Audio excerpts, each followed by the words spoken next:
கிறிஸ்துவுக்குள்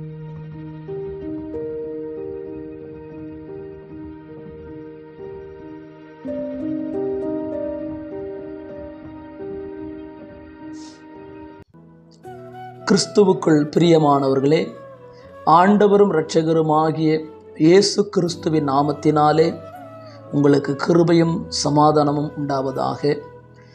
மறுபடியுமாக இன்னொரு சாட்சியின் மூலமாய் உங்களை சந்திப்பதிலே மிகுந்த மகிழ்ச்சி அடைகிறேன். ஊழியத்தின் ஆரம்ப நாட்களிலே கர்த்தருக்காக வைராகியமாய் ஊழியம் செய்த நாட்கள் அது. சிறுவர் ஊழியம், வாலிபர்கள் மத்தியிலே ஊழியம், சில கிராமங்களுக்கு சென்று திருச்சபைகளிலே தேவனுடைய வார்த்தையை பகிர்ந்து கொண்டு சபையை திடப்படுத்த வேண்டும் என்கிற பாரத்தோடு ஊழியம் செய்த நாட்கள் அது. இப்படியாக ஆண்டவருக்கு ஊழியம் செய்த வந்த நாட்களிலே திடீரென்று என்னுடைய ஆவிக்குரிய ஜீவியத்திலே ஒரு போராட்டம் துவங்க ஆரம்பித்தது. அப்பொழுது ரட்சிக்கப்பட்ட புதிது, வெளிப்படையாக எந்த பாவம் என்னிடத்தில் இல்லை. காரணம், யோவான் 8:36 குமாரன் உங்களை விடுதலையாக்கினால் மெய்யாகவே நீங்கள் விடுதலையாவீர்கள் என்ற வசனத்தின்படியே ஆண்டவராகிய இயேசு கிறிஸ்து என்னுடைய பாவத்திலிருந்து என்னை மீட்டு எடுத்து தமது பரிசுத்தமுள்ள இரத்தத்தினால் என்னை கழுவி என்னை அவருடைய பிள்ளையாய் மாற்றியிருக்கிறபடினாலே ஒரு பெரிய விடுதலை என்னுடைய வாழ்க்கையில் உண்டாயிருந்தது. ரட்சிக்கப்படுறதுக்கு முன்னாடி என்னுடைய ஜீவியத்தில் அநேக பாவங்கள் இருந்தது. புகையிலையை பயன்படுத்தியிருக்கிறேன், மதுபானத்தை நான் பயன்படுத்தியிருக்கிறேன், இன்னும் பல போதை பொருட்களை நான் பயன்படுத்தியிருக்கிறேன், தவறான வழியில் நண்பர்களோடு இணைந்து நான் செயல்பட்டிருக்கிறேன். இப்படியாக பாவத்தில் ஜீவித்திருந்த அந்த நாட்களிலே இயேசு கிறிஸ்து என்னை தேடி வந்தார். அந்த உளையான பாவ சேற்றில் என்னை தூக்கி எடுத்தார். தமது பரிசுத்தமுள்ள இரத்தத்தினால் என்னை கழுவினார். என் வாழ்க்கையை அவர் மாற்றினார். ஆகவே அப்பொழுது என்னிடத்தில் வெளிப்படையான எந்த பாவம் இல்லை. ஆனால் இப்பொழுதோ பிசாசு என்னுடைய சிந்தையில் கையை வைக்க ஆரம்பிச்சிட்டான். அதாவது எனக்குள்ளே ஒரு பொல்லாத சிந்தனைகள் உருவாக ஆரம்பிச்சது. அதாவது நான் கற்பனை செய்வது கிடையாது, நான் யோசிப்பது கிடையாது, நினைப்பது கிடையாது. ஆனாலும் அந்த எண்ணம் எனக்குள்ளே வரும். வெளியே ஊழியம் செஞ்சுக்கிட்டு இருக்கு, ஆனால் எனக்குள்ளே இந்த ஆவிக்குரிய போராட்டம் துவங்க ஆரம்பிச்சது. பொல்லாத சிந்தைகள், பொல்லாத எண்ணங்கள் எனக்குள்ளே வர ஆரம்பிச்சது. அப்போ நான் ஆண்டவர்கிட்ட கேட்குறேன், ஆண்டவரே, நான் இப்படி நினைப்பது கிடையாது, இப்படி சிந்திப்பது கிடையாது, எனக்குள்ளே ஏன் இவ்வளோ போராட்டங்கள் வருகிறது?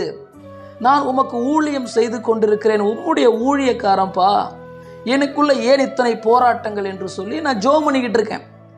ஆனாலும் கூட மாதங்கள் கடந்து போகிறது, ஆனால் இதில் எனக்கு விடுதலையே இல்லை. போராடிக்கிட்டு இருக்கேன். தனித்து ஜெபம் பண்ணுறேன், உபவாசம் பண்ணி ஜெபம் பண்ணுறேன், பரிசுத்த வேதத்தை திறந்து வாசிக்கிறேன். யாராவது ஒரு தேவ மனிதனை சந்தித்து நான் ஜெபித்து கொள்ள வேண்டும் என்று சொல்லியெல்லாம் நினைக்கிறேன். எவ்வளவோ முயற்சி பண்ணுறேன், ஆனாலும் எனக்கு என்ன இல்லை, விடுதலையே கிடைக்கவில்லை. வெளி தோற்றத்தில் ஊழியம் செய்கிறேன், ஆனால் ஆவிக்குள்ள பெரிய போராட்டம், ஆவிக்குரிய ஜீவியத்தில் பயங்கர போராட்டம். அப்போ என் மனசாட்சி என்னை குத்த ஆரம்பித்தது. உனக்குள்ள இப்படிப்பட்ட பொல்லாத சிந்தைகள் இருக்கிறதே, பொல்லாத எண்ணங்கள் இருக்கிறதே என்று சொல்லி என்னுடைய மனசாட்சி என்னை குத்த ஆரம்பித்து விட்டது. வசனம் சொல்லுகிறதல்லவா, மத்தேயு 16:36 வாசிக்கிறோம் அல்ல? மார்க்லையும் பார்க்க முடியும், லூக்காவிலையும் பார்க்க முடியும். மனுஷன் உலகம் முழுவதும் ஆதாயப்படுத்தி கொண்டாலும் தன் ஜீவனை நஷ்டப்படுத்தினால் அதனாலே அவனுக்கு என்ன லாபம்? உலகம் முழுவதும் ஆதாயப்படுத்தினாலும் என் ஜீவன் நஷ்டப்படுத்தி கொண்டால் என்ன லாபம்? ஒரு நாள் இரவு ஆண்டவர் சமூகத்தில் அழுறேன், போராடி அழுறேன். ஆண்டவரே, அப்பா, நானே பரலோகத்துக்கு தகுதி அற்றவனாக இருக்கிறேன். ஆனால் நான் எப்படி மற்றவங்களை பரலோகத்துக்கு நேரம் நடத்த முடியும்? நானே தகுதி அற்றவனாக இருக்கிறேனே. என் ஆவிக்குரிய ஜீவியத்தில் மிகப்பெரிய போராட்டம் இருக்கிறது, எனக்குள்ள பொல்லாத பாவம் இருக்கிறதே. நான் அப்படி சிந்திப்பது கிடையாது, அப்படி யோசிப்பது கிடையாது, அப்படி நினைப்பது கிடையாது, ஆனால் எனக்குள்ள வருகிறதே. எத்தனையோ அப்படி ஜெபம் பண்ணி பார்த்துட்டேன், எனக்கு விடுதலை இல்லை. போராடிக்கிட்டு இருக்கேன், ஆவிக்குரிய ஜீவியத்தில் போராடிக்கிட்டு இருக்கேன். அப்பா, அன்றைக்கு ஒரு தீர்மானம் எடுக்கிறேன். ஆண்டவரே, என்னை விட்டுடுங்கப்பா, இனி நான் இந்த ஊழியத்தை நான் செய்ய மாட்டேன் ஆண்டவரே. ஏனென்று சொன்னால் குருடனுக்கு வழிகாட்டுற கதையாக மாறிடும்பா. நானே பரலோகத்துக்கு தகுதியற்றவனாய் இருக்கும் பொழுது, நானே நித்திய ஜீவனுக்கு தகுதியற்றவனாய் இருக்கும் பொழுது, நான் எப்படி மற்றவர்களுக்கு கர்த்தர் நல்லவர் என்று ருசித்து பாருங்கள். இயேசு கிறிஸ்து 2000 வருஷத்துக்கு முன்னாடி பூமிக்கு வந்தார். ஒரு மனிதனாய் பூமிக்கு வந்தார். நன்மை செய்கிறவராய் சுற்றி திரிந்தார். பரலோகத்துக்கு போகிற வழியை போதித்தார், சத்தியத்தை போதித்தார். ஒவ்வொரு மனுஷனுடைய பாவத்தையும் தன்னுடைய சரீரத்தில் ஏற்றுக்கொண்டு நமக்காய் சிலுவையிலே மரித்தார். 3ஆம் நாள் உயிர்த்தெழுந்தார். இன்றைக்கும் ஜீவனோடு இருக்கிறார். இயேசுவை விசுவாசிங்கள், உங்கள் பாவங்கள் மன்னிக்கப்படும். நீங்க இழந்து போன சகல ஆசீர்வாதங்களையும் அவர் திரும்ப உங்களுக்கு கொடுப்பார். இயேசு ஜீவனை எப்படி பிரசங்கிக்க முடியும்? ஆண்டவரே, நான் தகுதியற்றவன்பா, ஆனால் அப்படி மாயமாலமா ஊழியம் பண்ண விரும்பல ஆண்டவரே. ஆண்டவரே, நான் அப்படி ஏமாற்ற விரும்பலப்பா, என்னை மன்னிங்கப்பா. எனக்கு ஊழியம் வேண்டாம், எனக்கு விடுதலை இல்லை, என்னை விட்டுடுங்கப்பா. ஒரு நல்ல விசுவாசியா இருக்கிறேன், ஞாயிற்றுக்கிழமை ஆலயத்துக்கு வரேன், மீதி 6 நாள் எப்படி நான் பார்த்துக்கிறேன் ஆண்டவரே, என்னை விட்டுருங்கப்பா என்று சொல்லி அந்த இரவு ஜெபம் பண்ணிட்டு என்னுடைய ஜெபாரையில் படுத்துட்டேன். பிரியமானவர்களே, கர்த்தருடைய நாமத்தினாலே சொல்கிறேன், அந்த இரவு அந்த சனப்பொழுதிலே ஒரு சத்தம் எனக்கு கேட்கிறது. ஞானராஜ் என்று சொல்லி கர்த்தரனை பெயர் சொல்லி அழைத்தார். அல்லேலூயா. கண்களை விழித்து பார்க்குறேன்.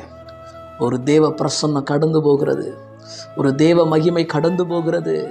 யாவில நான் உணர்றேன், கர்த்தர் இறங்கி வந்து என்னை பெயர் சொல்லி கூப்பிட்டு அவர் கடந்து போகிறார். அவரை பார்க்க முடியல, அவர் சாயலை பார்க்க முடியல, ஆனால் அவருடைய பிரசன்னத்தை உணர்றேன், அவருடைய மகிமை நான் உணர்றேன். அவர் கடந்து போகிறார், என்னை பெயர் சொல்லி கூப்பிட்டு என்னை கடந்து போகிறார்.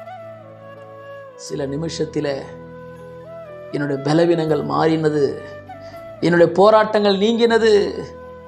ஆண்டவர் எனக்கு ஒரு புதிய பலத்தை கொடுத்தார், ஒரு புதிய பலனை கர்த்தர் கொடுத்தார். மறுபடியும் எழும்ப கர்த்தர் உதவி செய்தார். அந்த இரவு மாத்திரம் ஆண்டவர் என்னை தேடி வரவில்லை, என்னை பெயர் சொல்லி கூப்பிடலனா இன்றைக்கு உங்களுக்கு முன்னாடி நான் ஒரு ஊழியக்காரனா நின்றுருக்க முடியாது. ஒரு நல்ல விசுவாசியாக இருந்திருப்பேன், ஆனால் ஊழியக்காரனா நின்றுருக்க மாட்டேன். அந்த நேரத்தில் என்னை அழைத்தவர் உண்மையுள்ளவர், என்னை அவர் கைவிடவே இல்லை. என்னை பெயர் சொல்லி கூப்பிட்டு, இல்லை பைபிளில் பார்க்குறோம் 45ஆம் அதிகாரத்தில் பார்த்தீங்கன்னா, கோரேசை ஆண்டவன் அப்படி நான் பெயர் சொல்லி அழைச்சாராம். நீ என்னை அறியாதிருந்தும் உனக்கு என் நாமத்தை நான் தரித்திருக்கிறப்பா. கோரேசை பெயர் சொல்லி அழைத்து தேவன் தம்முடைய திட்டத்தை அவர் மூலமாய் நிறைவேற்றி முடித்தார். நம்முடைய ஆண்டவர் பெயர் சொல்லி அழைக்கிறவர், அவனை கைவிடவே மாட்டார். தேவ பிள்ளையே, இன்றைக்கு தனிப்பட்ட உங்களுடைய ஜீவியத்தில் மிகப்பெரிய ஒரு போராட்டத்தை நீங்கள் சந்தித்து கொண்டிருக்கிறீங்களா? இல்லை குடும்பத்தில் போராடிக்கிட்டு இருக்கீங்களா? இல்லை பிஸ்னஸில் தொழிலில் நீங்கள் போராடிக்கிட்டு இருக்கீங்களா? இல்லை ஊழியத்தில் மிகப்பெரிய ஒரு போராட்டத்தை சந்தித்து கொண்டிருக்கிறீங்களா? கர்த்தருடைய வார்த்தையை தீர்க்க தரிசனமாய் சொல்லுகிறேன். உங்களை அழைத்தவர் உண்மையுள்ளவர், உங்களை அபிஷேகம் பண்ணினவர் உண்மையுள்ளவர், கிருபையின் வரங்களை கொடுத்தவர் உண்மையுள்ளவர், உங்களுக்கு வாக்கு கொடுத்திருக்கிறவர் உண்மையுள்ளவர், உங்களுக்கு தரிசனங்களை கொடுத்திருக்கிறவர் உண்மையுள்ளவர். அதை உங்களை கொண்டு நிறைவேற்றுகிற வரைக்கு அவர் உங்களை கைவிடவே மாட்டார். வேதம் சொல்லுகிறது, அவர் பொய் சொல்ல ஒரு மனிதனும் அல்ல, மனமாற மனுபுத்திரனும் அல்ல. அவர் சொல்லி செய்யாமல் இருப்பாரோ, வசனத்தை நிறைவேற்றாமல் இருப்பாரோ?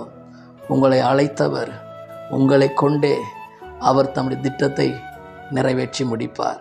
கர்த்தர் தாமே இந்த வார்த்தைகளையும் கேட்கிற உங்களையும் அவர் ஆசீர்வதிப்பாராக. God bless you.